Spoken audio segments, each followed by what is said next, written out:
Praise the lord. ಕರ್ತನ ನಾಮಕ್ಕೆ ಸ್ತೋತ್ರ ಉಂಟಾಗಲ್ಪಡಲಿ. ಪ್ರೀತಿಯುಳ್ಳ ದೈವ ಜನರೇ, ಯೇಸು ಕ್ರಿಸ್ತನ ಹೆಸರಿನಲ್ಲಿ ನಾನು ನಿಮ್ಮನ್ನು ವಂದಿಸುತ್ತೇನೆ. ಲೂಕ 19ನೇ ಅಧ್ಯಾಯ 10ನೇ ವಚನದಲ್ಲಿ ವಾಕ್ಯ ಈ ರೀತಿಯಾಗಿ ಬರೆಯಲ್ಪಟ್ಟಿದೆ. ಮನುಷ್ಯಕುಮಾರನು ಕೆಟ್ಟು ಹೋಗಿರುವುದನ್ನು ಹುಡುಕಿ ರಕ್ಷಿಸುವುದಕ್ಕೆ ಬಂದನು ಎಂದು ವಚನ ಬರೆಯಲ್ಪಟ್ಟಿದೆ.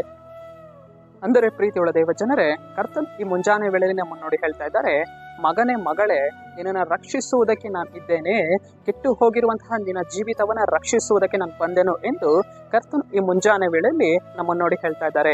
ಆತನು ಈ ಭೂಮಿಯ ಮೇಲೆ ಯಾತಕ್ಕಾಗಿ ಬಂದನು? ಕೆಟ್ಟು ಹೋಗಿರುವಂತಹ ನಮ್ಮನ್ನ ಹುಡುಕಿ ರಕ್ಷಿಸಲಿಕ್ಕೆ. ಆತನು ನಮ್ಮನ್ನ ಹುಡುಕದಿದ್ದರೆ ನಾವು ಏನಾಗುತ್ತಾ ಇದ್ವಿ? ನಷ್ಟಪಟ್ಟು ಹೋಗುತ್ತಾ ಇದ್ವಿ, ನಾಶವಾಗಿ ಹೋಗ್ತಾ ಇದ್ವಿ ಪ್ರೀತಿಯುಳ್ಳ ದೈವ ಜನರೇ. ಆದರೆ ಕರ್ತನು ನಮ್ಮ ಜೀವಿತಗಳಲ್ಲಿ ಬಂದು ನಮ್ಮನ್ನು ಹುಡುಕಿ ಕೆಟ್ಟು ಹೋಗಿರುವಂತಹ ನಮ್ಮ ಎಲ್ಲಾ ಪರಿಸ್ಥಿತಿಗಳನ್ನ ಕರ್ತನು ಮಾರ್ಪಡಿಸುವವನಾಗಿದ್ದಾನೆ. ಆದ್ದರಿಂದ ನಮ್ಮ ಜೀವಿತಗಳನ್ನ ಕರ್ತನಿಗೆ ಒಪ್ಪಿಸಿಕೊಡಬೇಕು. ಕರ್ತನೇ, ನನ್ನ ಜೀವಿತದಲ್ಲಿ ಕೆಟ್ಟು ಹೋದ ಪರಿಸ್ಥಿತಿಗಳನ್ನ ನೀನು ಮಾರ್ಪಡಿಸು ಸ್ವಾಮಿ. ಕೆಟ್ಟು ಹೋಗಿರುವಂತಹವನನ್ನ ರಕ್ಷಿಸುವುದಕ್ಕಾಗಿ ನಾನು ಬಂದೇನು ಅಂತ ನಿನ್ನ ವಚನ ಹೇಳ್ತದಲ್ಲ ದೇವರೇ, ಅದೇ ಮೇರೆಗೆ ನನ್ನ ಜೀವಿತದಲ್ಲಿ ನನಗೆ ಇರುವಂತಹ ಕೆಟ್ಟು ಹೋದ ಕಾರ್ಯಗಳನ್ನ ನೀನು ಮಾರ್ಪಡಿಸು ಸ್ವಾಮಿ. ದೇವರೇ, ನನ್ನ ಕುಟುಂಬ ರಕ್ಷಿಸಲ್ಪಡಬೇಕು ದೇವರೇ ಅಂತ ಹೇಳುವಾಗ ಕರ್ತನು ನಮ್ಮ ಕುಟುಂಬಗಳನ್ನ ರಕ್ಷಿಸುವುದಕ್ಕೆ ಆತನು ಶಕ್ತನಾಗಿದ್ದಾನೆ ಪ್ರೀತಿಯುಳ್ಳ ದೈವ ಜನರೇ. ಆದ್ದರಿಂದ ನಮ್ಮ ಜೀವಿತಗಳನ್ನ, ನಮ್ಮ ಕುಟುಂಬಗಳನ್ನ ಕರ್ತನಿಗೆ ನಾವು ಏನ್ ಮಾಡಬೇಕು?